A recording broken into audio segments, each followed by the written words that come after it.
How did you find me? When she had calmed down. Have you engaged a private investigator? After giving it some thought, she responded no with a small giggle. She clarified that she asked how things were going when she ran into Stacy a few weeks prior. Stacy didn't mention that she had noticed me. Kathy forced her to reveal all the information. I had warned Stacy not to tell her, so she was reluctant, but Kathy persisted. Stacy finally gave in, but all she knew was that I lived somewhere close by and was in town. On her days off, she began to come here to check on me. I kind of laughed when she said that, thinking, damn, Stacy can't keep her trap shut. She blushed.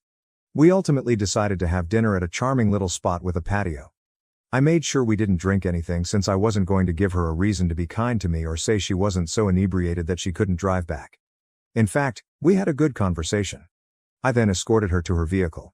She insisted that she hadn't dated anyone else since I left and vowed fervently that I was the only person she wanted, so she pushed me hard to stay longer. No, it's still way too early for me to go down that road, I informed her. She pleaded with me to come back, but I didn't say yes. After giving her my new email address, I didn't say anything more. My response to her request for my phone number was, "You'll just blow it up with texts and calls." She wept over it, but in the end, she agreed with my choice. She promised to send me an email with information on returning to town the following weekend before she left. I asked her directly, "Would you have forgiven me if I had been the one cheating?" before she got into her car. "Yes, in time, but only if we saw a marriage counselor and worked through the healing process with lots of talking, maybe even a binding agreement," she responded after pausing to reflect. "All right, maybe I could do that. In 5 or 10 years, I answered. "I would wait if that's what it would take," she replied. She then took both of my hands in hers, looked me in the eye and said, "God damn it, Paul, I will always love you and will do anything to prove it." This statement truly caught me off guard. Her remarks continued to upset me even after she left.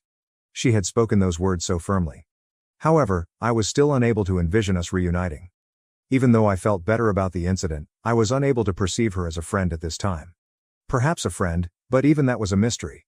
I returned home, enjoyed a long run, had some beer, and thought about how far I had come. Could someone please assure me that she wouldn't destroy the tranquility I had created for myself? I had no idea. I had the luxury of time to sort through it and get perspective, but it was all still too vivid in my mind. Last update. Most likely, this will be my final update. When I first uploaded my story to Reddit, the moderators kept taking it down. In summary, I ghosted my ex-wife for more than a year before she discovered me. She wanted to make amends and start over with us. You will be deeply disappointed if you thought I would be the typical beta blue pill fool and forgive her. She expressed her love and regret for the affair in a lengthy email she sent me last week. She offered to come out and stay with me for the weekend once more. My answer? I silenced her. I informed her that I had no plans to make amends with her. I'm totally happy living alone, taking advantage of my secluded position, and keeping things simple. At 32, I'm not in a rush to make changes. I have my own self-determination plan and have enjoyed the company of a few women and friends. I made it clear in my email response that I had no intention of reconciling and declined to provide her with my phone number. I no longer know or trust you because you made your bed. I hope the best for you, and perhaps we might become friends in the future, but not right now. She was annoyed by my evasiveness and responded in a telling way. She acknowledged that she had taken a job offer from a different state. Her true goal had been for me to accompany her, believing that my remote work would make the move simple. She wished we could start over somewhere new.